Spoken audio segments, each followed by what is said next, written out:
The first one of these is what we're going to call imposed motivation.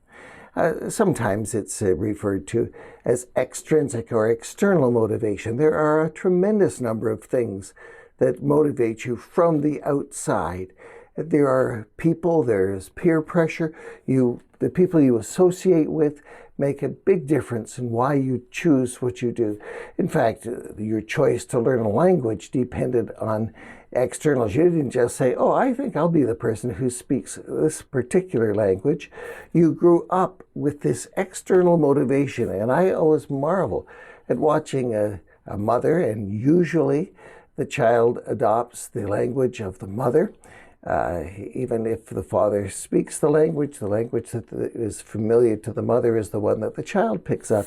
And you watch a mother with a toddler walking down the street, and she's talking away to that little toddler. And when they're in a language that's not your own, you think, how on earth will that child ever learn the language? It's amazing how much the human brain has capacity to pick up motivation from the outside. It is imposed motivation. They didn't make a choice as to what language was going to be their language of origin, but they chose it because the environment pressed it upon them. Lots of things come from the outside. If you have bad company in life, then certainly you're going to have motivation that comes without you thinking about it from the outside, from the others around you.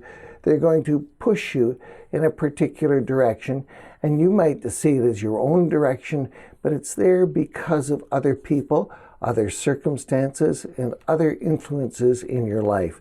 There are many influences that come from the outside. Now, some of them you don't particularly want. When you are a child growing up and your parents impose upon you that you are going to school, and you get up and you get ready and you don't feel like it, you don't want to do it, but you get out the door and you get to school. And if you see your friends, then sometimes things change a little on the inside of you and you pick up a bit. But when parents say, oh, you don't feel like going to school today, well, that's okay. You can stay home and play video games. That child will not grow up well. Because they need the structure that comes from things that are imposed upon them for motivation. So think about the things that you impose upon yourself for motivation and things that the other society around you imposes on you, whether it be your workplace or your family or whatever. Live by the good things that are imposed upon you that create structure in your life, and you will move forward.